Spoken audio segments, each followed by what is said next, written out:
نبی پاک صلی اللہ علیہ وسلم طائف تشریف لے گئے تو حضور سید عالم صلی اللہ علیہ وسلم نے ان کو تبلیغ کی، انہوں نے جواب میں پتھر مارے،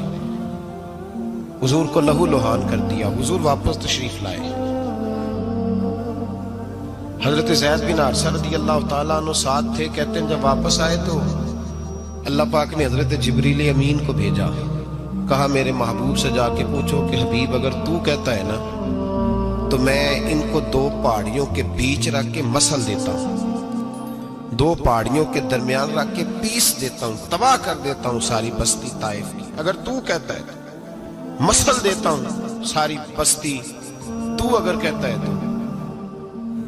حضور نے فرمایا نہیں یا اللہ، چلو یہ نہیں مانتے، ان کی آنے والی نسل ہی مان جائے گی، یہ نہیں۔ اب ہمارے مفسرین نے یہاں ایک جملہ لکھا ہے، ہمارے بزرگ فرماتے ہیں جو رب کافر کو عذاب نہیں دیتا بغیر محبوب کے مشورے کے، کافر کو عذاب نہیں دیتا محبوب کے مشورے کے بغیر، تو مسلمانوں کو کیسے عذاب دے گا؟